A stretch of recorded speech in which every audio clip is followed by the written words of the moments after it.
अनंतानंत कोटि ब्रह्मांड नायक परात्पर ब्रह्म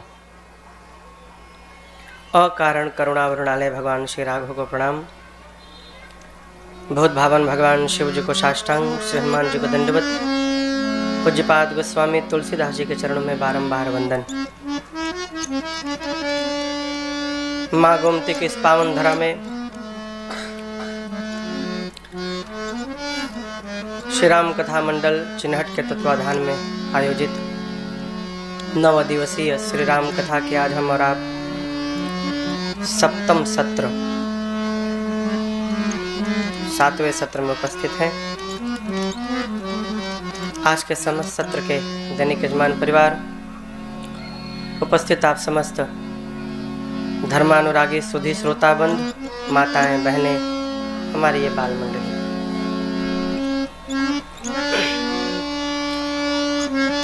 कल छठे सत्र में हमने और आपने श्री अयोध्या कांड की कथा में प्रवेश किया।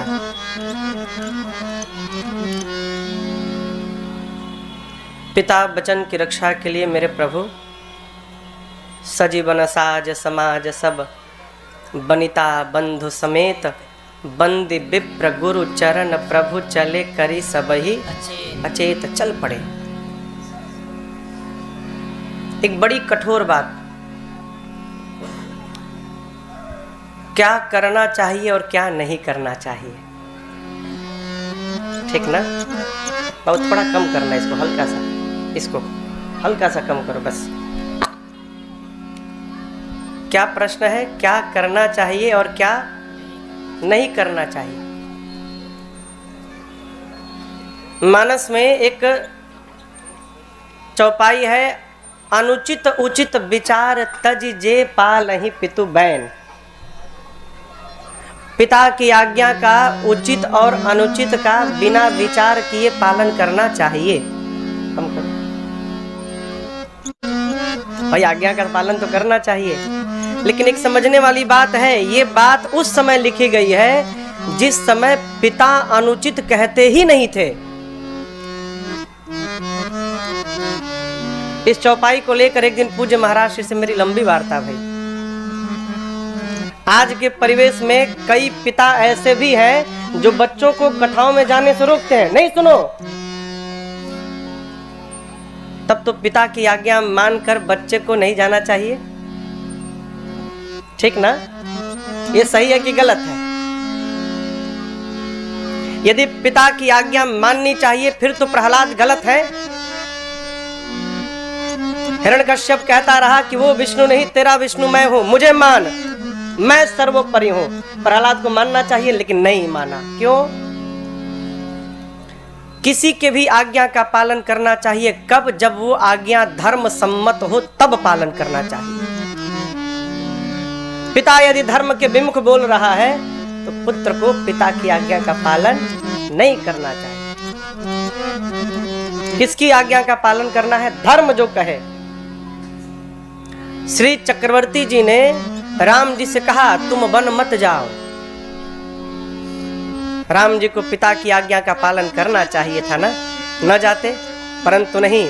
राम जी जानते हैं कि वचन सुनने से पूर्व मेरे पिताजी ने मेरी सौगंध ली थी और मेरी माँ कैकेयी से पिताजी ने कहा था कि रघुकुल रीति सदा चली आई, प्राण जाई बरु बचन न जाए। पिताजी ने कहा था रघुकुल की रीत है, वचन की रक्षा के लिए प्राण का त्याग भी करना पड़े, करना चाहिए। उसी रघुवंश के रीत का पालन करने हेतु सब मना करते रहे, मेरे प्रभु चल पड़े। केवट भैया से मिले हैं, केवट जी से मिलने के बाद आगे बढ़े, भरद्वाज जी से मिले, वाल्मीकि जी से मिले और वाल्मीकि जी ने राम जी को कहा प्रभु आप जाकर चित्रकूट में वास करिए। भगवान जाकर रहने लगे।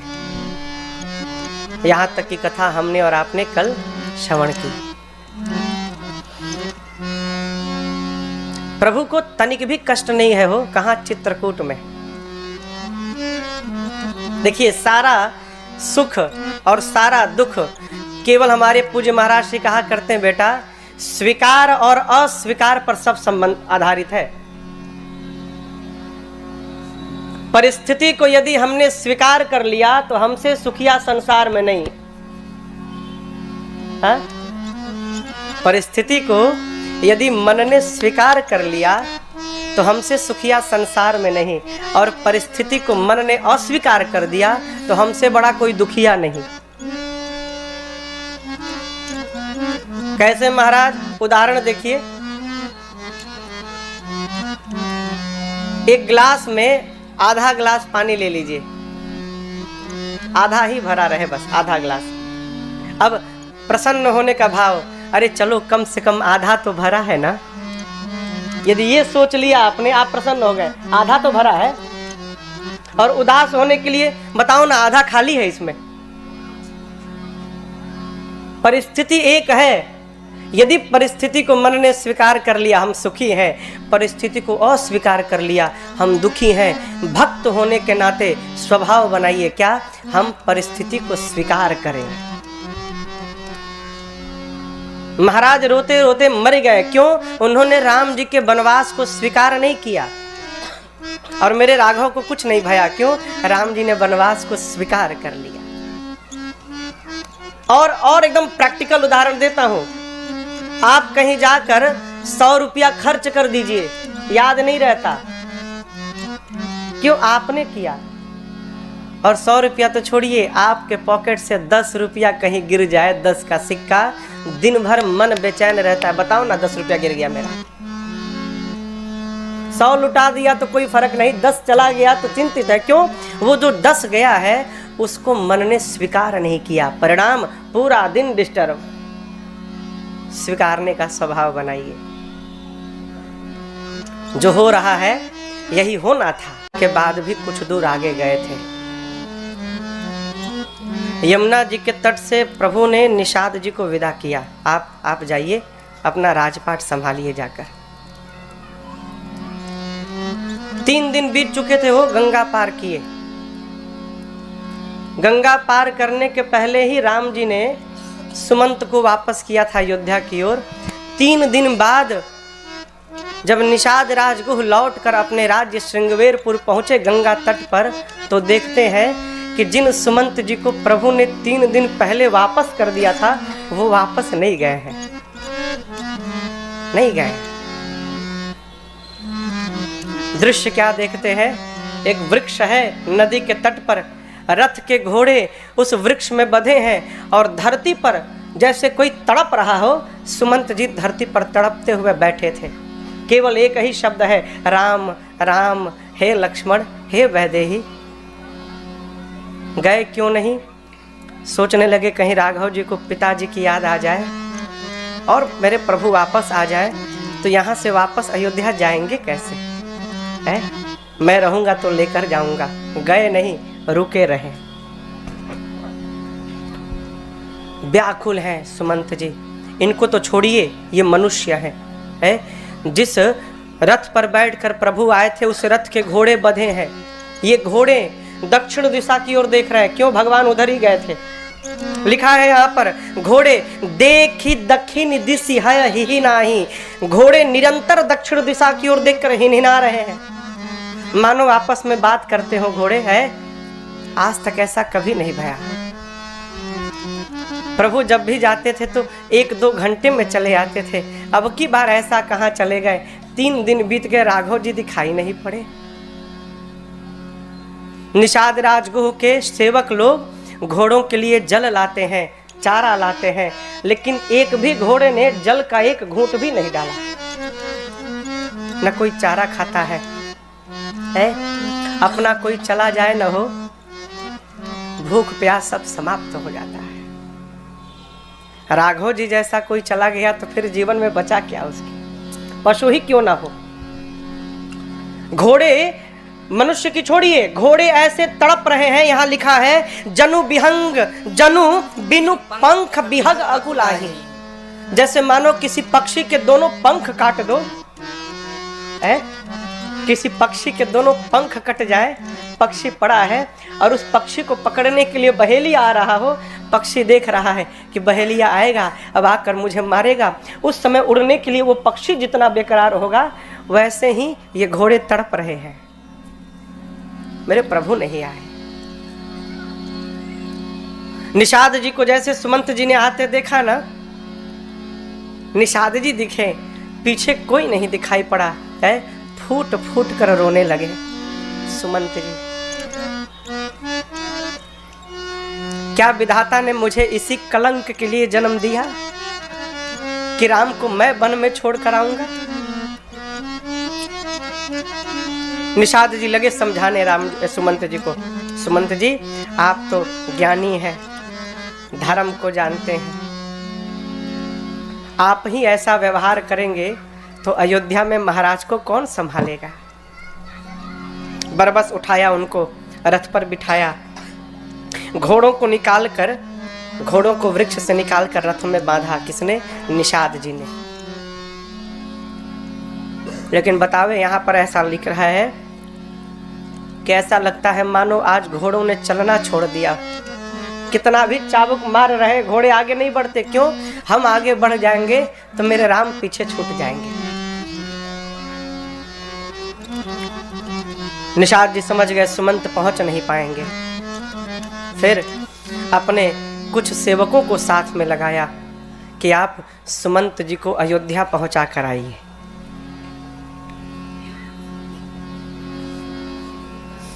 चले सुमंत जी। जैसे रथ आगे अयोध्या की ओर बढ़ा है, अपने हाथ से अपने बाल को पकड़ के लगे नोचने, कहने लगे कलंक अभागे सुमंत है, तूने अवसर खो दिया, अवसर खो दिया। क्यों? आज राम के वियोग में यदि तू मर जाता ना तो तेरी कीर्ति बन जाती हो। अब इससे बड़ा कौन सा दुख का पहाड़ टूटेगा कि तेरे प्राण शरीर का त्याग करेंगे। सुमंत तू बड़ा अभागा है। जानते हैं क्या स्थिति है? जैसे कोई व्यक्ति जीवन भर की कमाई लेकर घर जा रहा हो, जीवन भर की कमाई पोटली बना के घर जा रहा हो, और रास्ते में उससे उसका खजाना कहीं गिर जाए, फिर वो जिस प्रकार तड़पेगा, सुमंत जी वैसे ही तड़प रहे थे।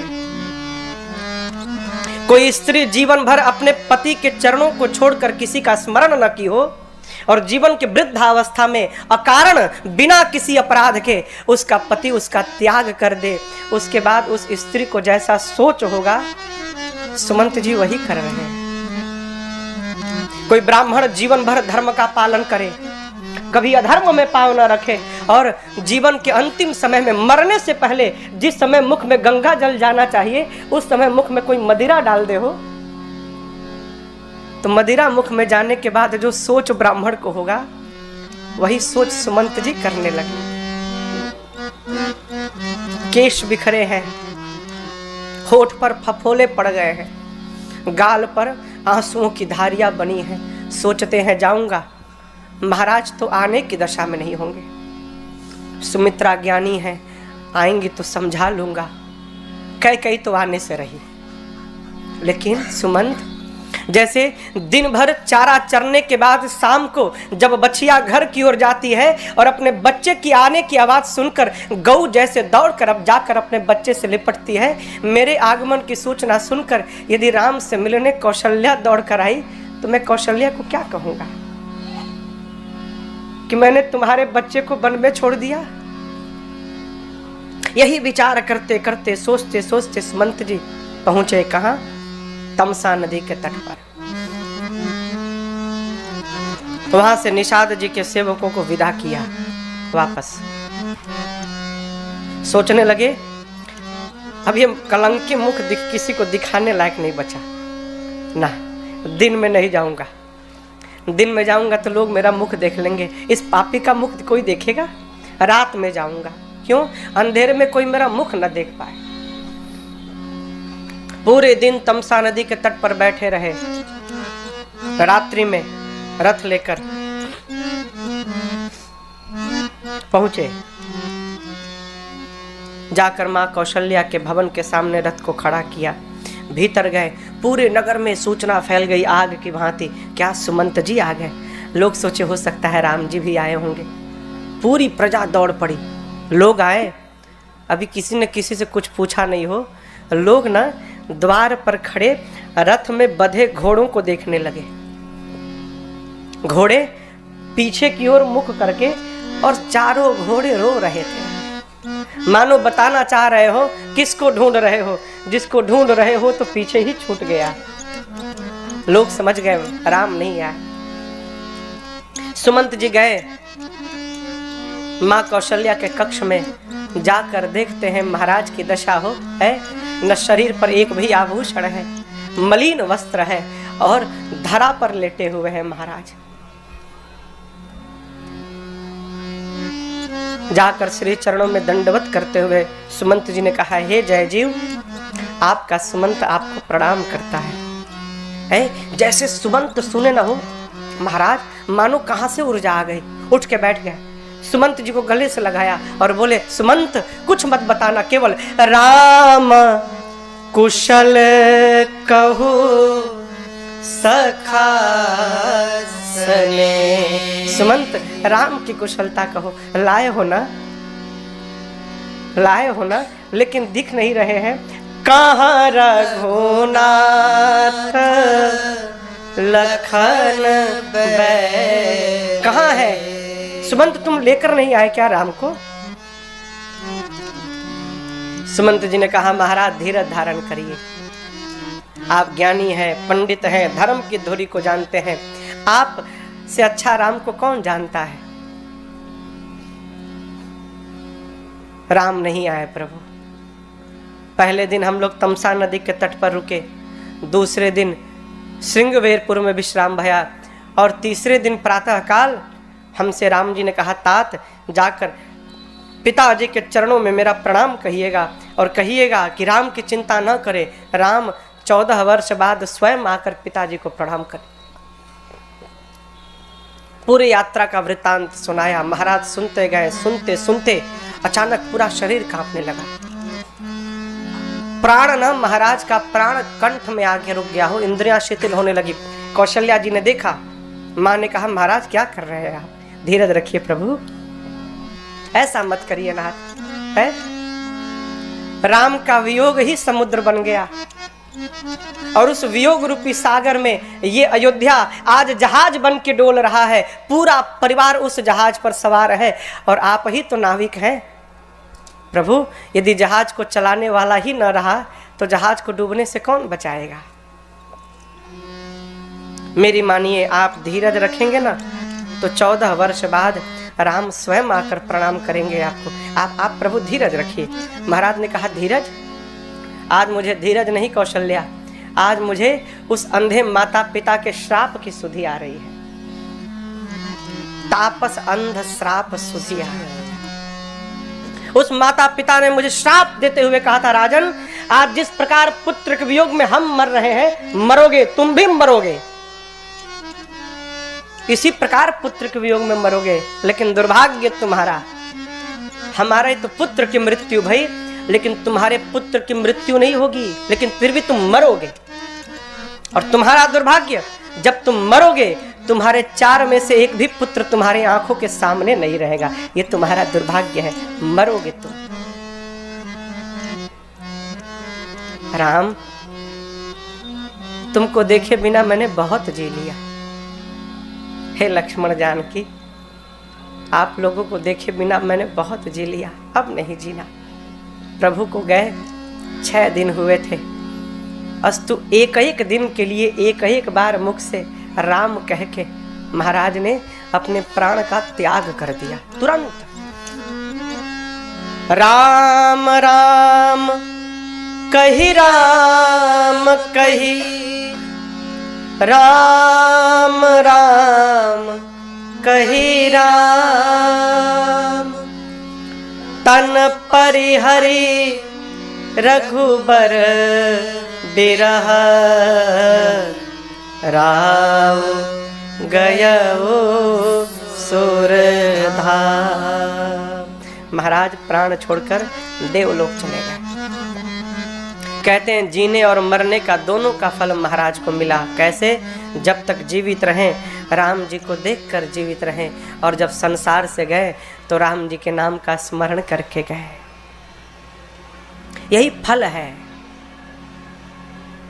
मैं बारंबार कथाओं में कहता हूँ, यत्न करिए, यत्न करिए, क्या मुखवा से भगवान का नाम निकले। लोग कहते हैं महाराज इसमें क्या है, मरने के पहले हम भी ले लेंगे, आसान है क्या हो, आसान है क्या।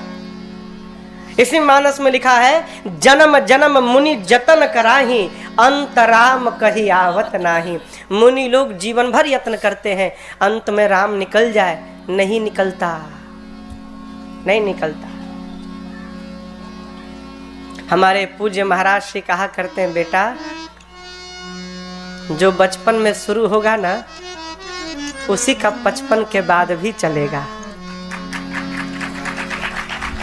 बचपन में शुरू हुआ, उसी का 55 के बाद भी चलेगा। जो बचपन में प्रारंभ नहीं किया, उसका 55 के बाद होने वाला नहीं है। इसको स्पष्ट समझिएगा। स्वभाव बनाइए, है सबसे सरल उपाय। घर के जितने बच्चे हैं, सबका नाम भगवान के नाम पे करिए। भगवान की न याद आए, लड़कियों की याद तो अबे करेगी, बच्चों की याद आएगी ना, है ना। भगवान कम से कम बच्चे को बुलाने के बहाने मुंह से भगवान का नाम निकल जाए, हो गया काम। भगवान ये नहीं देखते कि लड़का को बुलाया है कि हमको बुलाया है, वो तो कहते चलो किसी तरह मेरा नाम तो लिया है ना, हम ही को बुला रहा है, हम मान लेते हमको बुला रहा है, आ जाते हैं। स्वभाव बनाइए। अजामिल पापी था, महापापी था, लेकिन लड़कवे का नाम नारायण था। हो मरने लगा ना, तो अपने बच्चे को बुलाया, नारायण कहाँ हो तुम। भगवान ने कहा अपने बच्चे को नहीं, मुझे बुला रहा है। अजामिल के सामने साक्षात नारायण ही आके खड़े हो गए। अब कल्पना करिए, अजामिल WXYZ रखा रहता नाम, तो भगवान आते का कहो। एक माई ने एक बड़ी अच्छी बात, एक कथा में मैंने यही बात कही कि बच्चों का नाम भगवान पे रखो। अगले दिन मिलने आई कमरे में, बोली महाराज आपने गलत बात कही। किस कथा में थी? चेन्नई में, दमोह में, MP में दमोह है। आकर कही महाराज गलत बात, बच्चों का नाम भगवान के नाम पे कदापि नहीं रखना चाहिए। हम तो डर गए, भाई क्या बात है। मतलब क्यों माई? तो उनका तर्क सुनिए। महाराज यदि बच्चों को गाली दे दिए तो भगवान को लग जाएगी ना गाली। वाह कितना विद्वता है आप में माँ। हमने कहा माँ ये भी तो हो सकता है कि यदि बच्चों को गाली देने का मन हो और यदि बच्चों का नाम भगवान का नाम हो, तो भगवान का नाम स्मरण करके वो गाली न मुख से निकले, बच जाए, ये भी तो हो सकता है। हमने कहा आपका दोष नहीं है, हम जहाँ जीते हैं ना वहीं से विचार करते हैं। बच्चों का नाम भगवान के नाम पर। महाराज ने जीने मरने का दोनों का फल पाया। क्या? राम कह के प्राण का त्याग किया। माताएं विलाप करने लगी। गुरुदेव भगवान आकर सबको ज्ञान उपदेश किए हैं। महाराज के पार्थिव शरीर को नाव में तेल भरकर सुरक्षित कराया। सेवकों को बुलाकर कहा जाओ, कहाँ? भरत जी के पास, और जाकर ये मत बताना कि यहाँ क्या क्या भया है ना, केवल इतना कहना कि गुरु जी ने याद किया है, शीघ्र चले। सेवक पहुंचे भरत जी के पास, गुरुदेव ने याद किया है। शत्रुघ्न भैया को लेकर दौड़ पड़े। भरत जी आए तो सीधे पहुंचे कहाँ? माँ कैकेयी के पास। माँ के पास चले गए। माँ ने दरवाजे पर पुत्र को देखा, कैकेयी मैया ने लगी नाचने, आरती उतारी। माँ ने ले गई कक्ष में बिठाया। माँ ने पूछा भरत मामा के घर सब ठीक है ना? मेरे मैके में सब ठीक है ना बेटा? भरत जी ने कहा माँ वहां तो सब ठीक है, लेकिन माँ इस भरत के घर में सब ठीक है ना माँ? क्यों माँ? आज मैं जब आ रहा था ना माँ, तो जो अयोध्या की प्रजा मुझे प्राण के समान प्रेम करती थी, वही लोग आज कोई मेरा मुख देखना नहीं चाहता था माँ। सब ना मुझे देखकर माँ मुख मोड़ ले रहे थे। मेरे घर में सब माँ कुशल है ना? कैकेयी ने कहा लाल कुशल तो मैंने सब कर लिया था। बेचारी मंथरा ने बड़ी सहायता की। हाँ सब ठीक हो गया था बेटा, लेकिन क्या बताएं, बीच में ना ब्रह्मा जी ने एक बात बिगाड़ दी। भरत जी पूछे क्या भैया माँ? कैकेयी माँ ने कहा लाला देखिए, कैकेयी माँ कहने के समय क्या मन में चला होगा माँ के। माँ जानती हैं ये आखिरी समय है जब मेरा पुत्र मुझे माँ कहेगा। क्यों? जैसे भरत को पता चलेगा अब आज के बाद भरत मुझे माँ नहीं कहेगा। बहुत कठोर हृदय करके माँ ने कहा भरत सब ठीक हो गया था भरत, लेकिन तुम्हारे पिताजी नहीं रहे। पिताजी नहीं रहे? हाँ तात कह के भरत जी खड़े खड़े गिर पड़े। अभी भैया राम के हाथ में इस हाथ को सौंपे बिना पिताजी चले गए। माँ क्या कारण था? कैकेयी माँ ने पूरी कथा सुनाई। क्या भया, कैसे भया, मैंने क्या क्या मांगा, राम बन गए और राम के ही वियोग में तुम्हारे पिताजी चले गए। जानते हैं जीवन में जब बहुत बड़ा दुख आता है ना, बहुत बड़ा दुख आता है तो छोटा दुख अपने आप समाप्त हो जाता है। बड़ा दुख आता है तो छोटका दुख अपने आप हेरा जाता है। अब तक भरत जी रो रहे थे कि पिताजी नहीं रहे, और जैसे भरत जी ने सुना कि भैया मेरे बन चले गए, भरत ही बिसरे पितु मरना, सुनत राम बन गौर, हे तू अपन पाँव जानी जिया, थकीत रहे धरी मौन। भरत जी मौन हो गए, स्तब्ध, भैया बन गए। जानते हैं बड़ा कौन है? बड़ा वो है जो कमी सबसे पहले अपने में ढूंढना प्रारंभ करे। कहो भरत जी जब पूरी बात सुने ना तो ना माना ना, तेरा दोष नहीं है माँ,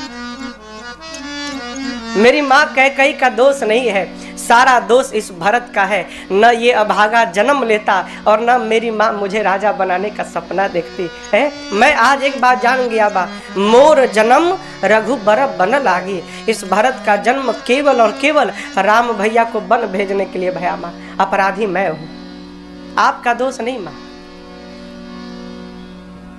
न मेरा जन्म होता न मेरे प्रभु को बन जाना पड़ता।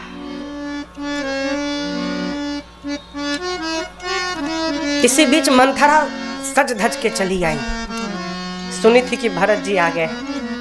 शत्रुघ्न भैया भरत जी को रोते देखे ना, मानो हृदय फट गया उनका। तब तक मंथरा सज धज कर आई। आज पहली बार शत्रुघ्न जी का क्रोध फटा है। पकड़ा मंथरा के बाल को, घसीटा, मारा कुबर पर एक लात। भरत जी बोले भाई मारना है तो उसको मत मारो, मारना है तो मुझे मारो। क्यों? अपराधी वो नहीं है, अपराधी मैं हूं।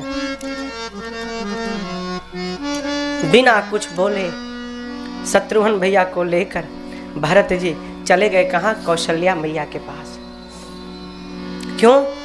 कौशल्या मैया का भाव देखने के लिए। कहीं माँ ये न सोच ले कि ये जब जो कुछ भया है उसमें भरत की भी सहमति है।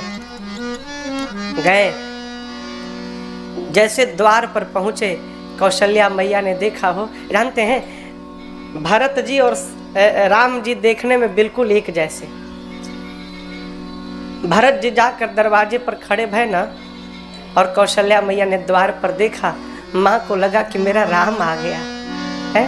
दौड़ पड़ी माँ, इतनी विह्वलता में माँ दौड़ी है, अभी पहुंच भी नहीं पाई, बीच में ही माँ को मूर्छा आ गई। कौशल्या मैया गिर पड़ी। भरत जी जाकर माँ के पांव से लिपट गए। मूर्छा जगी है। माँ ने देखा भरत है, गोद में बिठाया। भरत जी माँ के गोद में बैठे, बार बार ना माँ के मांग की ओर देखते थे। कहते थे माँ आज संसार में मेरे से अभागा कौन है? जिस पुत्र के चलते उसकी माँ के मांग का सिंदूर चला गया, माँ मेरे से अभागा कौन है? माँ समझाती। भरत जी कहते माँ एक बात कहूँ, सत्य कहता हूँ माँ, यदि राम भैया के बन जाने में मेरी इतनी सी भी सहमति हो ना माँ, तो जो पाप गुरु की हत्या से लगता है ना, वो मुझे लग जाए माँ। जो पाप माता पिता की हत्या से, ब्राह्मण की हत्या से लगता है, मुझे लग जाए, यदि भैया के बन जाने में मेरी सहमति हो। कहते कहते भरत जी 28 पाप गिना गए। ये पाप लग जाए, वो पाप लग जाए। माँ सुनती रही। माँ ने कहा तू मुझे बताएगा अपने बारे में? भरत, जिस सूर्य के आने के बाद अंधकार समाप्त होता है, ये संभव है कि वो अंधकार ही सूर्य को निगल जाए। संभव, अंधकार सूर्य को समाप्त कर डाले, संभव है। जल से निकलने के बाद भी मछली जीवित रह जाए, संभव है। ज्ञान होने के बाद भी मोह समाप्त न हो, संभव है। लेकिन मेरा भरत अपने भैया के विरुद्ध जाकर व्यवहार करेगा, भरत ये संभव नहीं है। और जो ऐसा कहेगा उसको स्वप्न में भी सुगति की प्राप्ति नहीं होगी। रात भर गोद में बिठाया रखा माँ ने। प्रातः काल भया, गुरुदेव भगवान आए। सरजू जी के तट पर चंदन की लकड़ी की चिता सजाई गई और भरत जी ने पिताजी को मुखाग्नि दी। जो जो विधान गुरुदेव ने बताया, दशगात्र, त्रयोदश संस्कार, जो जो बताया, एक एक विधान विधि पूर्वक भरत जी ने पूर्ण किया। हमें आ रही है। पूज्यपाद गोस्वामी तुलसीदास जी कहते हैं, पितु हित भरत कीन्ह जस करनी, सो मुख लाख जाई नहीं बरनी। पिताजी के लिए भरत जी ने जो व्यवहार किया, 1 लाख मुख से भी बताने योग्य नहीं है। मुख कम पड़ जाए, इतना किया भरत जी ने। एक हम आपसे एक निवेदन करें यहाँ पर।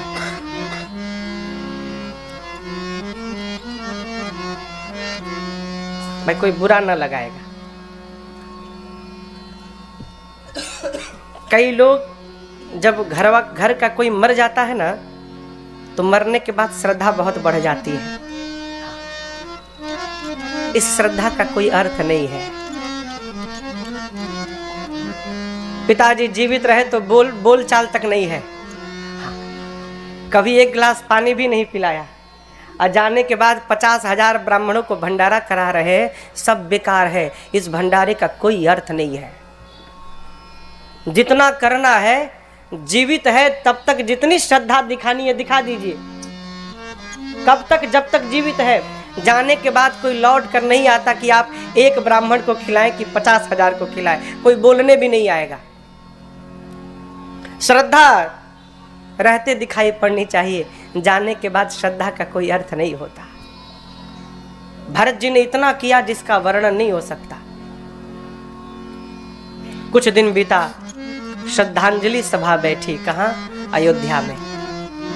जैसे आप लोग बैठे हैं ना, ऐसे ही पूरी प्रजा आकर बैठी थी। अयोध्या की पूरा राज परिवार बैठा था।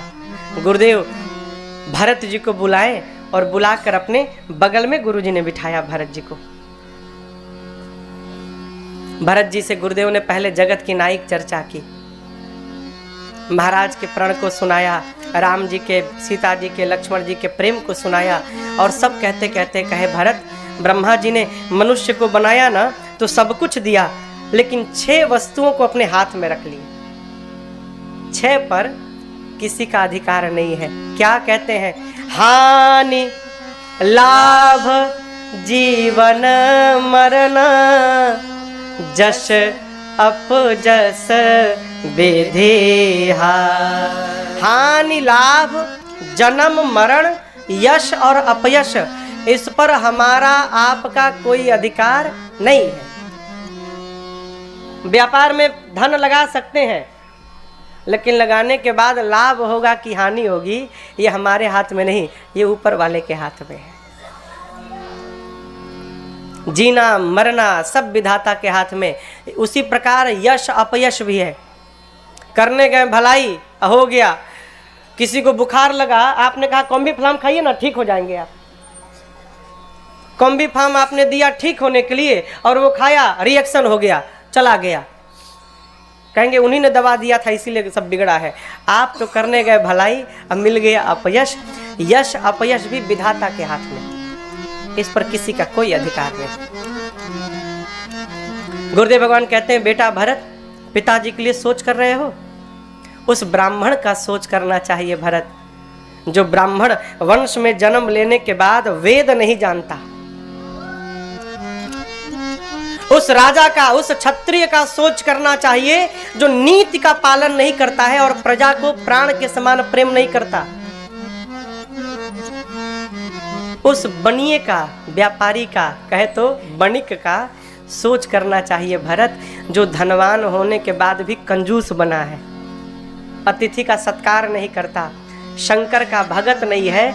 उस बनिए का सोच करना चाहिए, उस शूद्र का, सेवक का सोच करना चाहिए, जो मुखर हो, मान प्रिय हो, ज्ञान के गुमान में ब्राह्मणों का अपमान करता हो, उस शूद्र का सोच करना चाहिए। उस स्त्री का सोच करना चाहिए जो कुटिल हो, कलही हो, बात बात में झगड़ा करती हो, इच्छाचारणी हो, अपने मन से ही घूमती हो, उस स्त्री का सोच करना चाहिए। उस शिष्य का सोच करना चाहिए जो गुरु की आज्ञा का पालन न करे। उस गृहस्थ का सोच करना चाहिए जो गृहस्थ धर्म का निर्वाह न करे। उस सन्यासी का सोच करना चाहिए जो सन्यास लेने के बाद भी जगत के प्रपंच में उलझा हुआ है। उस वानप्रस्थ का सोच करना चाहिए जो तप छोड़कर भोग में लगा है। उस मनुष्य का सोच करना चाहिए जो माता पिता गुरु भाई सबसे विरोध करता है, केवल अपने शरीर का पोषण करता है, चुगली करता है, उससे सोच करना चाहिए। और भरत जी, उस जीव का तो सब प्रकार से सोच करना चाहिए। किसका? जो मनुष्य होने के बाद भगवान का भगत न हो पाया, सब प्रकार सोचनीय है। आपके पिताजी सोचनीय नहीं, कहते हैं भयउ न अहई न अब होनी हारा, न भया न है न आगे होगा कौन, भूप भरत जस पिता तुम्हारा। आपके पिता जैसा पिता न है, न था, न आगे कभी होगा। आप पिताजी का सोच मत करिए। जानते हैं गुरुजी क्यों कह रहे हैं? ये गुरुजी भूमिका बना रहे हैं। किस बात की? कि मेरी बात को मानकर भरत जी राजा बन जाए, राज सत्ता स्वीकार कर ले। कहे बेटा भरत, आपके पिताजी को वचन प्रिय था, प्राण नहीं प्रिय थे। इसीलिए देखो ना, वचन की रक्षा किए, प्राण की रक्षा नहीं किए। एक वचन को मानकर आपके भैया बन चले गए। बेटा, धर्म कहता है दूसरे वचन को मानकर आप राजा बन जाओ। कल कथा में एक बात आई थी, घर में एक दिन भी कोई बड़ा उपस्थित है ना, एक दिन, तो अपने बड़े के रहते घर का कभी मालिक नहीं बनना चाहिए, भूल कर भी नहीं। मालिक कौन? बड़ा। लेकिन महाराज वो तो पढ़े लिखे कम है, हम पीएचडी किए हैं, अब भैया तो बस 8 ले पढ़े हैं, तो हमारा ज्ञान तो उनसे अधिक है ना। है तुम पढ़े हो यहाँ पर आके, लेकिन बड़े यहाँ आके नहीं बने, ऊपर से ही बड़ा बनाकर उनको भेजा गया है। इसका क्या कर लोगे तुम? है बड़े के रहते घर का मालिक नहीं बनना चाहिए। भरत जी ने निर्णय कर लिया है। गुरु जी कहे राज सत्ता स्वीकार करो। गुरु जी कहे, भरत जी कहे गुरु जी एक बात पूछे आपसे। कहे पूछो। भरत जी कहते गुरुदेव, आपको भी ऐसा लगता है कि मेरे भैया आपकी आज्ञा का पालन नहीं करते? आप यदि कह देते राम भैया को रुकने के लिए, तो भी राम भैया बन जाते क्या? गुरु जी बोले ना, मैं रोक देता तो राम बन न जाते। तो भरत जी बोले फिर आपने क्यों नहीं रोका? आप चाहते तो भैया बन न जाते, आपने क्यों नहीं रोका? गुरुदेव भगवान बोले भरत, यदि मैं राम को रोक लेता ना तो राम का अनिष्ट हो जाता। क्यों? आपके पिताजी ने राम जी की सौगंध ले ली थी। भरत जी सोचे अब क्या कहे। फिर थोड़ी देर बाद कहते गुरुदेव एक बात बताइए, आप रोक नहीं सकते थे, ठीक है, मेरी माँ ने पहले वचन में मेरे लिए राज तिलक मांगा, और दूसरे में भैया के लिए वनवास मांगा। आप रोक नहीं सकते थे। ये तो कह सकते थे ना कि पहले पहला वचन पूरा किया जाएगा, बाद में दूसरा वचन पूरा होगा। पहले मुझे राजा बनाते, फिर भैया का वनवास देखा जाता। ये तो कह सकते थे ना। गुरुजी बोले, हाँ भरत, ये तो मैं कर सकता था। तो बोले, फिर क्यों नहीं किया प्रभु? यदि मैं राजा बनता ना तो मैं तुरंत राजा बनते राज आज्ञा पारित कर देता कि अब मेरे भैया बन नहीं जाएंगे और राघव भैया यही रह जाते, और तुरंत मैं सत्ता में प्रभु को चरणों में सौंप देता। आपने ऐसा क्यों नहीं किया? अब गुरुजी क्या बोले? मौन रह कहे, भरत, मुझे तो लगता है ना कि तुम्हारे भैया ही बन जाना चाहते थे, इसलिए ये बात उस समय मेरे मन में आया ही नहीं। चलो अब तो कोई बात नहीं, राम चले गए। और पिता जिस पुत्र को सत्ता देता है वही अधिकारी होता है। मेरी मानो, तुम राजा बनोगे ना तो सुनी सुख लहब राम वै देहि, सीताराम जी सुन के प्रसन्न होंगे, कोई अनुचित नहीं कहेगा। और आपको इतनी ही ग्लानि है तो मैं कहता हूं केवल 14 साल के लिए। कितने दिन के लिए बनिए? 14 साल के लिए। जब राम जी वापस आ जाए ना, कहते हैं सौंपे भुराज राम के आए। क्या बोले? राम जी के आने पर आप उनको सत्ता सौंप दीजिएगा। एक बात समझिएगा, लेते समय जो मन रहता है ना, वापस करते समय वो मन नहीं रहता। कोई हो, हम हो चाहे आप हो, किसी से 10,000 रुपया ले लीजिए, 10,000 ले लीजिए, लेने में तो बड़ा आनंद आएगा, क्या बात है, रुपया मिल गया। और 1 महीना बाद जब वापस करना होगा, एक के संग लेंगे, 2,000 आज ले लीजिए। मनवा नहीं रहता हो, मनवा बदल जाता है। नहीं विश्वास होना तो घरवा में प्रैक्टिकल कर लीजिएगा। 1 महीना के लिए तिजोरी की चाबी किसी को पकड़ा दीजिए घर में, 1 महीना के लिए आप मालिक, ये चाबी पकड़िए, और 1 महीना बाद चाबी मांगिए, हाँ लीजिए, हमको थोड़ी रखना है, लीजिए। भाषा बदल जाती है, हो मन नहीं रहता वो। गुरु जी कहे अभी ले लो, सौंपे हूँ राज राम के आए। देखिए बात एक ही होती है, हमारे चित्त की जो स्थिति होती है हम उसके अनुसार बात का अर्थ निकाल लेते हैं। वाक्य एक ही है, लेकिन उसका, हमारे एक भैया है कहते हैं, बाबू वाक्य जैसे जैसे जुबान बदलती है ना उसका अर्थ बदलता जाता है।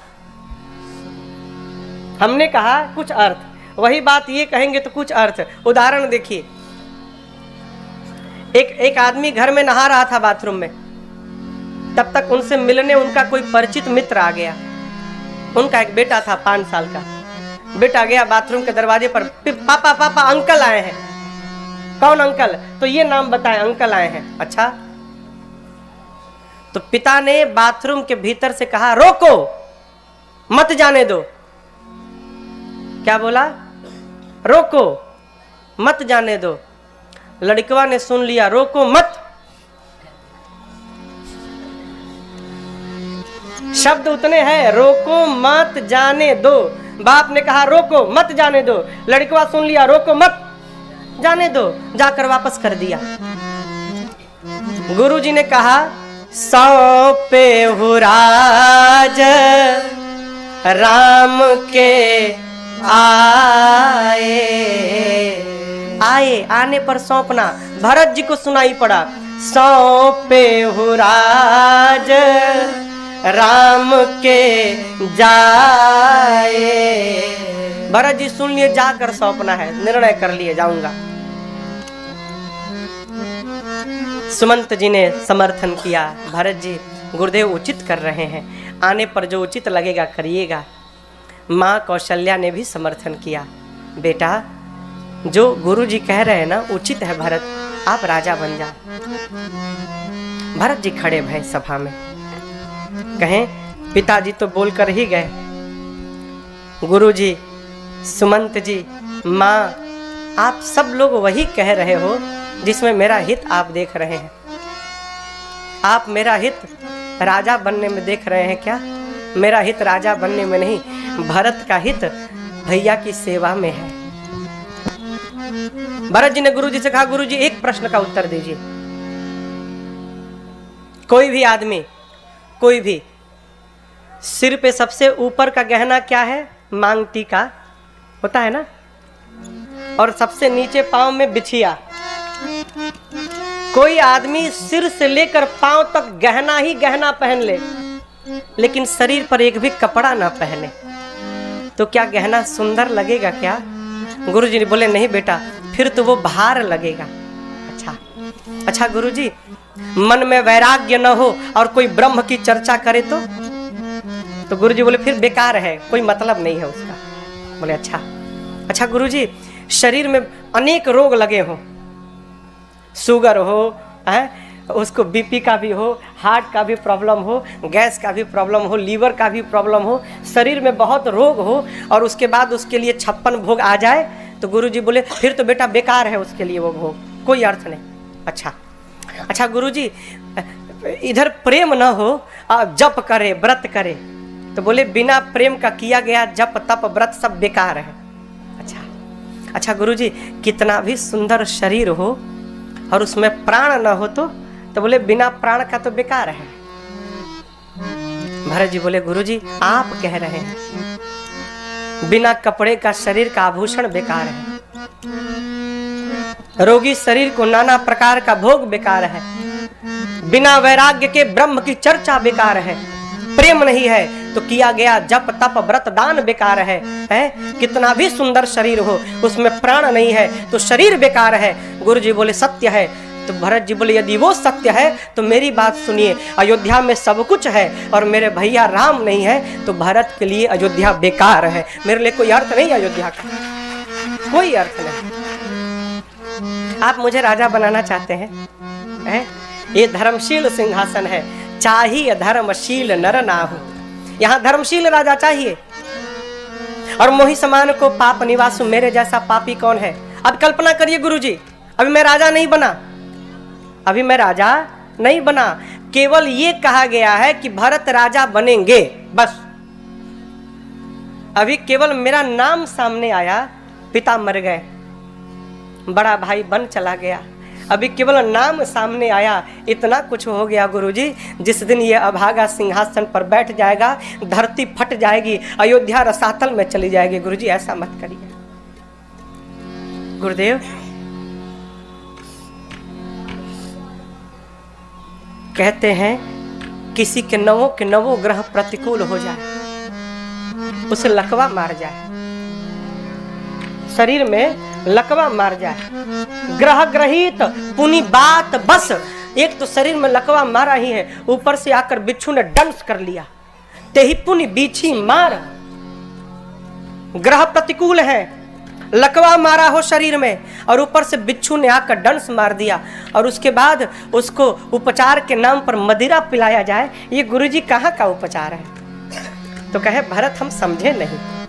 कहे गुरुदेव, आज इस भरत के नवों ग्रह प्रतिकूल हो गए। क्यों? मेरा पिता नहीं रहा मेरे पास, पिताजी चले गए, लकवा मार गया। जिस भैया का भरोसा था, मेरे राम भैया मुझे छोड़कर चले गए, मुझे लकवा लग गया।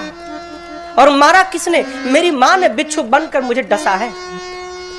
इतना कुछ हुआ, और उसके बाद आप मुझे 70 रुपये मदिरा पिलाकर मेरा उपचार करना चाहते हैं। गुरुजी ये मेरा कैसा उपचार हो रहा है? लेकिन कोई बात नहीं गुरुजी, ठीक हो रहा है मेरे साथ। हाँ, मेरे साथ ऐसा नहीं होगा तो किसके साथ होगा? कीचड़ वही होता है गुरुदेव जहाँ पानी लगता है, बिना पानी के कीचड़ नहीं लगता। अंतहु कीच तहाँ जहाँ पानी।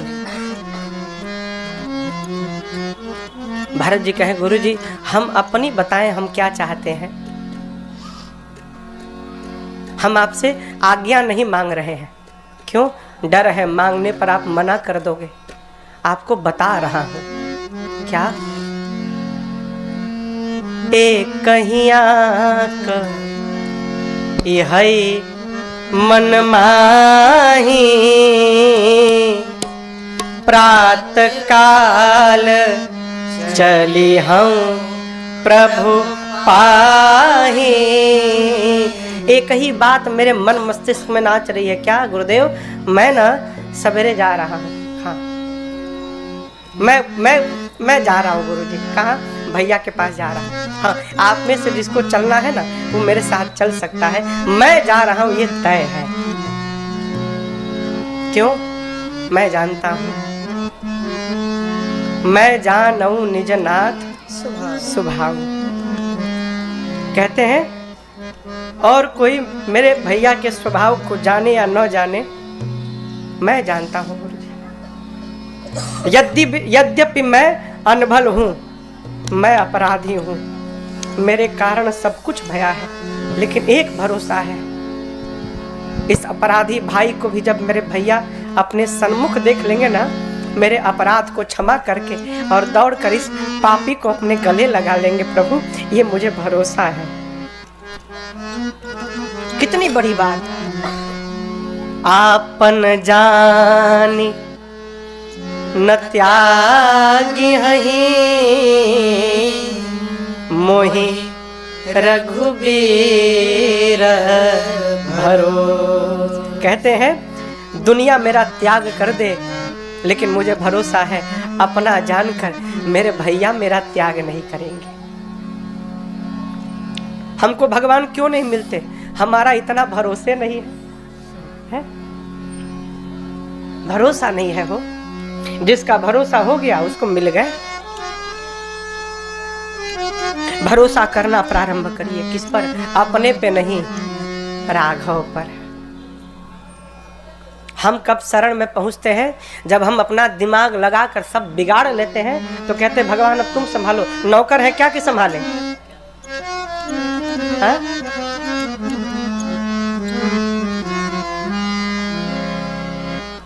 द्रौपदी पकड़ी थी, नहीं मैं तो अपनी लज्जा बचा लूंगी, मैं सक्षम हूं, बचा लूंगी। पकड़ी थी क्या? साड़ी। दुशासन खींच रहा था, खींच रहा था। कन्हैया भी सोचे क्या पड़ी है हमको, वो बचाने में सक्षम है, बचाने तो। पकड़ी है, दुशासन खींचने लगा। जब द्रौपदी को लगा कि अब मेरे बचाने से बचने वाला नहीं है वो, है जिस हाथ से पकड़ी थी हथवा छोड़कर बोली अब कन्हैया तू बचा ले। कहती है, नाराज हो गई है, कहती है विपत्ति है। अरे गाढ़े में जो बिसरई बहरी, आज विपत्ति है ना, गाढ़े माने विपत्ति। गाढ़े में जो बिसरई बहरी, तब जा तो हसे हम बोलब नाही। तू बहिना बहिना कहबा, पर नाता कबो हम जोरब नाही। सावन में तोहे बांधे बदे जरई, कबो ताल में बोरब नाही। अपूस में जो खिचड़ी लेके आईबा, भले सड़ी जाई मुखोलब नाही। नहीं छूंगी, बहन बहन कहोगे बात नहीं करूंगी। यदि आज नहीं मेरी लज्जा बचाए मैं बोलूंगी नहीं। दुशासन कहा किसको बुला रही हो, किसको बुला रही हो? द्रौपदी ने कहा तू अपना काम कर। खींच रहा है ना, खींच खींच। कहती है अरे खींच दुशासन जोर लगाई के, टेर हमारे जो ऊ सुनी पई है। बाबिसवास विपत्ति पड़े पर, मोहन ना हमके बिसरई है। देर लगी न अबेर लगी, मोर टेर सुनी थिर ना रही पई है।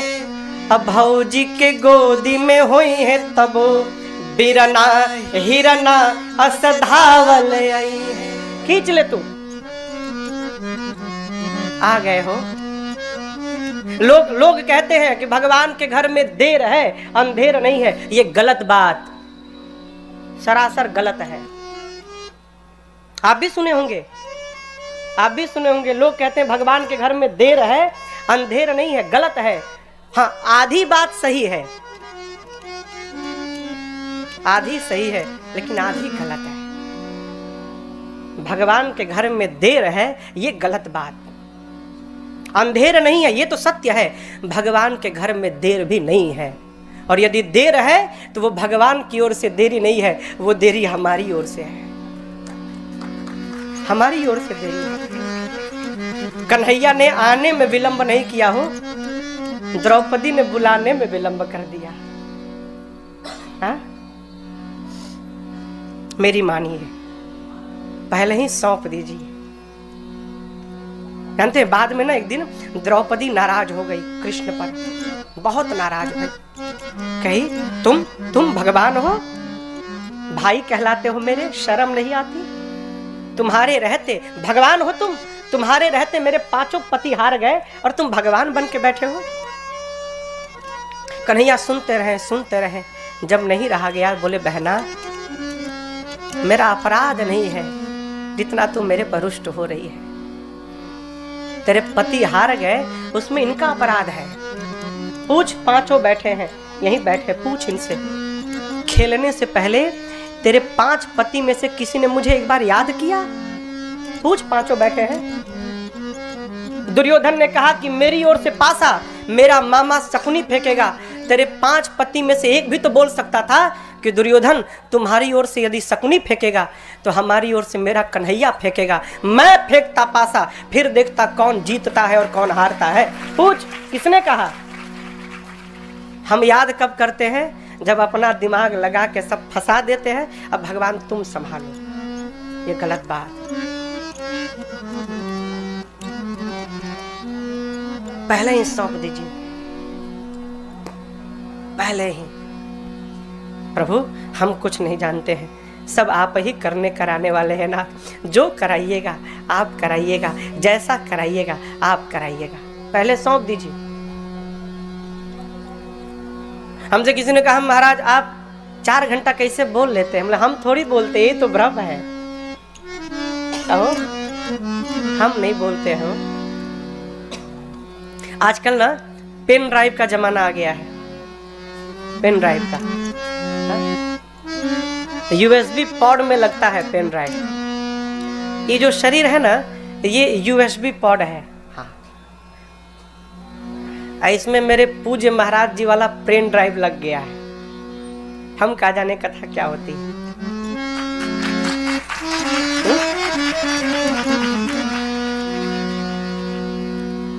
पूज्य महाराज श्री का पेन ड्राइव लगा है इसमें, इस पॉड में। और ये मशीन जब यहाँ आके बैठता है तो इसमें राघव जी का करंट आ जाता है, और जैसे करंट आता है ये बजने लगता है। है? कब तक बजेगा? जब तक करंट लगा है और वो पेन ड्राइव लगा है। जिस दिन लगा मशीन धरा का धरा समाप्त हो जाएगा, कुछ नहीं निकलने वाला। यही तो भ्रम है कि हम कर रहे हैं, इससे बाहर निकलिए। राम कहने से तर जाएगा है, जो भगवान का भगत हो गया हो उसका काम पूरा हो गया। निषाद जी से भरत जी मिले, पूरा समाज रात्रि में श्रृंगवेरपुर ही विश्राम किया। प्रातः काल भया, घाट घाट के नाव को मंगाकर निषाद जी ने एक ही खेवे में अयोध्या की पूरी प्रजा को गंगा के उस पार पहुंचा दिया। गंगा पार करने के बाद भरत जी सबको विदा किए, लेकिन समझिएगा यहाँ विदा करने के बाद भरत जी रथ पर नहीं बैठे, पैदल पैदल चलने लगे। क्यों? सोचे कि भैया भी तो अयोध्या से श्रृंगवेरपुर तक रथ पर ही बैठ कर आए थे, लेकिन गंगा पार करने के बाद यहाँ से रथ पर नहीं गए, पैदल पैदल गए। भरत जी पैदल चलने लगे। सेवकों ने कहा प्रभु रथ पर बैठिए। बोले रथ पर है, पांव पे जा रहा हूं यही अपराध है, इस पैर पे चल रहा हूं यही अपराध है। बोले कैसे प्रभु, फिर किस पे चलते? बोले उचित तो भरत का था कि सिर भर जाऊं उचित यस मोरा। मेरे लिए उचित था कि मैं सिर पे चलूं। क्यों भाई? अब समझिएगा, आगे आगे राम जी चलते हैं, राम जी के पीछे सीता जी चलती हैं, सीता मैया के पीछे लक्ष्मण जी हैं। राम जी चलते हैं ना, तो दोनों पांव के जो चिन्ह है, उन चिन्हों के बीच में जो खाली स्थान है, सीता जी उस पे पांव रख के चल रही हैं।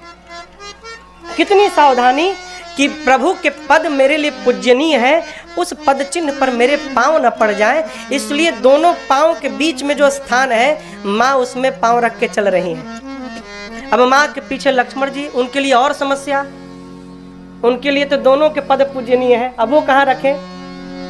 तो लक्ष्मण जी ने राम जी और सीता जी के पद चिन्ह को शरीर से दाहिने रख के और बगल से लक्ष्मण भैया चलते हैं। भरत जी सेवकों से कहते हैं, देखो यहाँ से लेकर जहाँ तक मेरे भैया हैं, इस रास्ते पर मेरे सीता राम जी के पद चिन्ह बने हैं, वो चिन्ह जिनको मैं रोज सवेरे प्रणाम करता था, मेरे लिए तो उचित है यहाँ से लेकर जहाँ तक मेरे भैया हैं, मैं इन चिन्हों को प्रणाम करते करते अपने सिर पे चल के जाऊँ। पाँव पे चल रहा हूँ, ये भी अपराध है। सेवक भरत जी के भाव को सुन करना है, ग्लानि से भर गए। पहुंचे, कीर्तन करते करते भरत जी दिन के तीसरे पहर में तीर्थराज प्रयाग पहुंच गए। सेवकों ने जाकर माँ कौशल्या से कहा, माँ आपको पता नहीं माँ, आज भरत जी पैदल आए हैं। और जानते हैं, आज जीवन में पहली बार भरत जी इतना पैदल चले थे। माँ दौड़ कर आई और जैसे भरत जी के पांव को उठाया, देखा प्रातः काल, ठंड का समय है ना, प्रातः काल आप कमल के पुष्प की पंखुड़ियों को देखिएगा, ओश की बूंदें चमकती हैं। भरत जी के पांव भी कमल जैसे हैं। जिस प्रकार पंखुड़ियों पर ओश की बूंदें चमकती हैं, भरत जी के पांव में छाले चमक रहे थे। माँ ने कहा, लाला बड़ी पीड़ा है ना भरत। भरत जी बोले, माँ इस छाले को तो तू देख रही है, लेकिन जो छाला इधर पड़ा है ना, मेरे रघुनाथ जी को छोड़कर किसी को दिखाई भी नहीं पड़ेगा। माँ कहते हैं, अरे करम पटकल फेड़ा पर से, फेड़ा समझ रहे हैं ना, वृक्ष अवधि है। कहते न जाने कौन सा कर्म किया मैंने माँ, कर्म ने मुझे वृक्ष से उठाकर नीचे पटक दिया।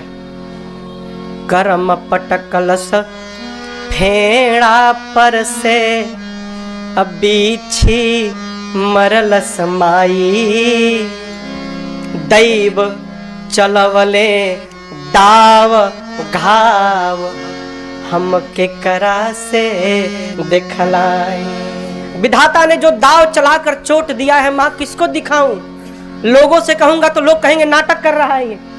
लोग कहे कि ढोंग करत बा, दुनिया हंसी उड़ाई, मोर पीर रघुबीर बिनायब केहू ना पतियाई। भैया को छोड़कर कोई नहीं मानेंगे माँ। निर्णय किया इसलिए मैंने, सो चले मन में चलले बन में, असैन्य समाज जुटाई। साधक कहता है, ए हो दैव दीह तू सबके, भरते ऐसन भाई।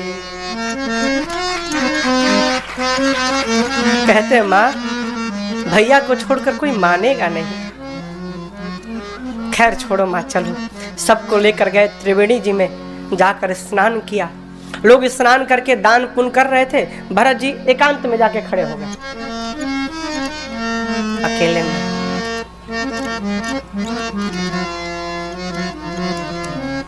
जीव जब स्वभाव से विपरीत व्यवहार करता है ना, एकांत ढूंढता है, कोई देख न ले। कोई देखेगा तो क्या कहेगा? क्यों भरत जी आज क्या करने गए हो? कहते हैं एकांत में जाकर त्रिवेणी के संगम पर पहुंचकर भरत जी कहते हैं, माँ जीव पर जब दुख आता है ना, तो जीव कोई भी कुकर्म करने को तैयार हो जाता है। माँ मैं उस घर से आया हूं ना, जिस घर में माँ मांगने की प्रथा नहीं है, मेरे घर में लुटाने की प्रथा है। लेकिन माँ आज मैं अपने घर की मर्यादा को ताक पे रखकर ये भरत माँ आज ना आपसे भीख मांगने आया है। आप जो मांगूंगा वो आप दोगी। क्यों मांग रहा हूँ माँ? मैंने आपके बारे में सुना है, क्या सकल काम प्रद तीरथ राम। आपसे जो भी मांगो आप पूरा करती हैं, ये सुना हूँ इसलिए आया हूँ। आज तक नहीं मांगा माँ, आपसे मैं भीख मांगने आया, दोगी ना? त्रिवेणी जी ने कहा मांगो, जो मांगोगी दूंगी मैं। बोले मांगूंगा, लेकिन पहले जो नहीं चाहिए वो बता रहा हूं। हाँ, ये मत समझिएगा कि भरत कुछ भी मांगने आ गया ना। जो नहीं चाहिए वो मैं बता रहा हूं। आपके पास तो धर्म अर्थ काम मोक्ष सब है ना। और हाँ, भरा है भरत जी, चारि पदार्थ भरा भंडारू, सब भरा है। बोले इसीलिए तो बोल रहा हूं, पहले जो नहीं चाहिए वो सुनिए। अर्थ नहीं चाहिए माँ, अर्थ नहीं चाहिए। क्यों? मेरी माँ ने इस भरत के लिए अर्थ मांगा पिताजी से, तो देखो ना मेरे घर में कितना बड़ा अनर्थ हो गया माँ। अर्थ नहीं चाहिए ना, धर्म भी नहीं चाहिए माँ। क्यों है? धर्म की रक्षा करते करते पिताजी मर गए, धर्म की रक्षा करते करते मेरा भाई वन में आ गया। जिस धर्म ने मेरे परिवार को तोड़ के रख दिया, भरत का उस धर्म से कोई संबंध नहीं। मुझे धर्म नहीं चाहिए माँ, काम नहीं, काम भी नहीं चाहिए माँ। क्यों? मेरी माँ कैकेयी ने कामना किया कि उसका बेटा राजा बन जाए, देखिए उसका बेटा भिखारी बन गया। मुझे काम नहीं चाहिए, मोक्ष है, मोक्ष तो चाहिए ही नहीं। मैं सगुण उपासक हूँ, सगुण उपासक मोक्ष नहीं चाहते। भरत जी की बात सुनकर त्रिवेणी मैया सोच में, मेरे पास यही 4 वस्तु है, भरत जी को चारों में से कुछ नहीं चाहिए, मैं उनको दूंगी क्या? तब भरत जी बोले माँ मुझे जो चाहिए मैं बताऊं। जन्म जन्म रति राम पद, यह वरदान न आ। माँ एक आशीर्वाद दीजिए, इस जन्म में तो है ही, अगले जन्म में भी ना मेरे राम भैया में ना मेरा प्रेम माँ दिन रात बढ़ता जाए। मुझे केवल एक यही आशीर्वाद दीजिए, मुझे कुछ नहीं चाहिए। और एक इससे भी आगे की बात कहते हैं, मैं राम भैया को प्रेम करूं लेकिन उनको पता ना चले। कितनी विडंबना है हो। हम प्रेम जताए बिना रह नहीं पाते। जिसको प्रेम करते हैं सोचते हैं कब पता चल जाए कि हम इनको कितना मानते हैं। भरत जी कहते हैं माँ राम भैया न जाने कि मैं उनको प्रेम करता हूँ, वो तो मुझे कुटिल समझे। क्यों? सोना आग में जितना तपेगा ना उतने उसमें चमक बढ़ेगी। लोग मुझे जितना बुरा भला कहेंगे, मेरे भैया के चरणों में मेरा प्रेम उतना बढ़ेगा। त्रिवेणी जी ने कहा भरत जी को, तात भरत तुम, हे भरत जी आप सब विधि साधु। आप भरत जी ना सब प्रकार से साधु हैं। सब विधि मतलब आप तन से साधु, आप मन से साधु और आप वचन से भी साधु हैं। आप ग्लानि मत करिए, आपके भैया ना आपको बहुत प्रेम करते हैं। मैं जानती हूँ आप राम जी को बहुत प्रेम करते हैं। राम चरण अनुराग अगाध। भरत जी सबको लेकर पहुंचे कहाँ? भरद्वाज जी के आश्रम पर। और आपको बताऊं यहाँ लिखा है भरत जी जाकर वहां सिर झुकाकर बैठे हैं, चुप मौन। क्यों? भरद्वाज जी पूछेंगे इतनी बड़ी सेना लेके वन में कहाँ जा रहे हो? तो क्या हम बताएंगे कि मेरी माँ ने मेरे भैया को वन में भेज दिया, अब मैं मनाने जा रहा हूँ। मारे संकोच के नहीं बोल पाए। तो भरत जी को संकोच हुआ तो भरद्वाज जी सोचे ये नहीं बोल पा रहे, हम ही इनके संकोच को तोड़ दे और बात कर ले। क्या समझिएगा सूत्र?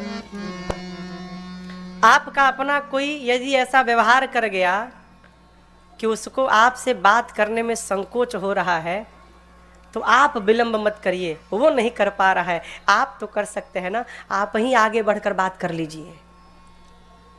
देखिए कोई भी संबंध हो, कितनी ही खटास क्यों ना हो, संबंधों के बीच बातचीत नहीं बंद होनी चाहिए।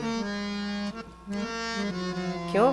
बातचीत होती रहेगी ना तो सुलह होने की संभावना रहेगी, और जब बातचीत ही बंद तो सुलह कौन कराएगा हो?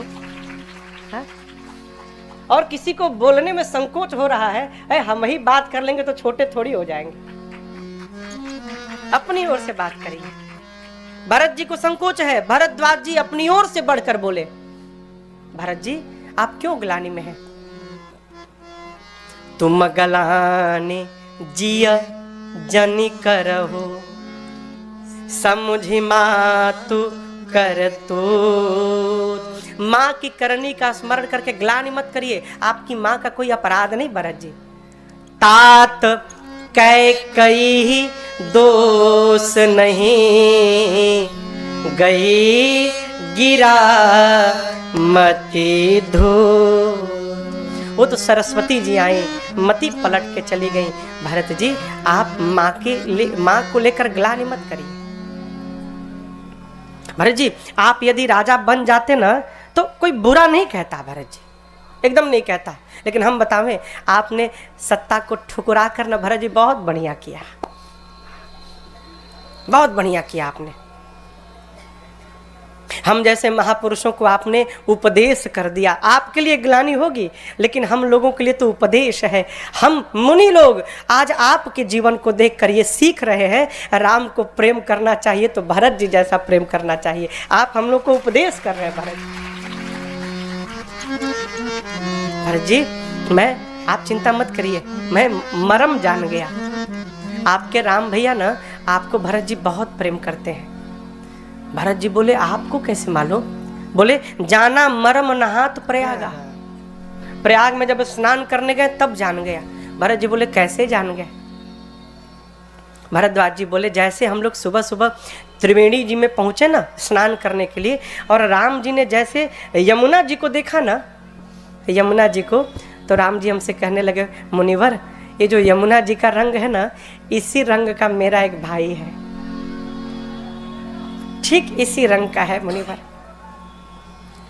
और एक बात बतावें, मैं जब घर से चला तो सबसे मिला, अपने उस भाई से नहीं मिल पाया। और बताए भरत जी, जब मैं हाथ में जल देकर संकल्प करा रहा था ना, और संकल्प के मंत्र में जैसे भरत खंडे शब्द आया ना, भरत शब्द आया ना, तो राम जी ने हमको रोक दिया। कहा ऋषिवर जो अभी कहा कही एक बार फिर से। तो मैंने कहा भरत, हाँ बस यही मेरे भाई का यही नाम है। जिस भाई से मैं नहीं मिल पाया उसका यही नाम है। मैं उसी दिन समझ गया भरत जी आपके भैया आपको कितना प्रेम करते हैं। भरत जी मैं जान, मैं तो कहता हूँ आप जीव नहीं है। हमको तो लगता है राम जी का प्रेम ही ना आज भरत जी के रूप में मेरे सामने आके खड़ा हो गया। भरत जी रात भर सुनते रहे, सोचते रहे, मैं प्रेम ही हूँ, अपराधी हूँ मैं। भरद्वाज जी ने रिद्धि सिद्धि को प्रेरित कर कर देव दुर्लभ संपदा आश्रम में उपलब्ध कराया। भरत जी ने देखा नहीं किसी को।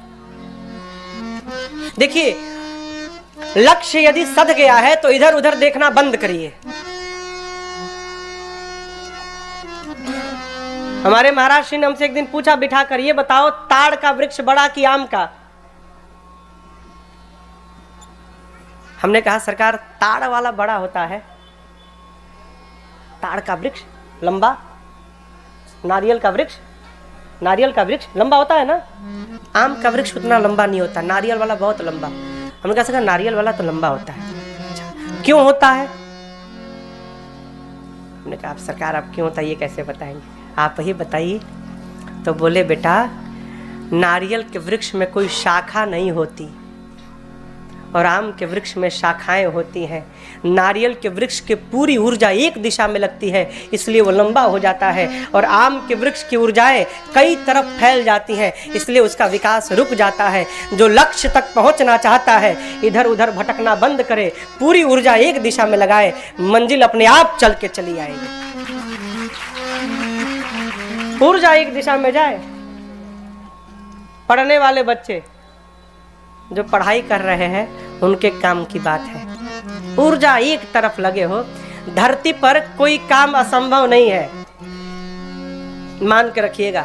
यदि राजन आपके सामने बैठकर राम जी की कथा गा सकते हैं तो मानिएगा धरती पर कुछ भी असंभव नहीं है, कुछ भी संभव है। करने वाला चाहिए, बस करने वाला चाहिए। रात भर भरत जी उस सुख संपत्ति को देखे नहीं, रात भर श्री राम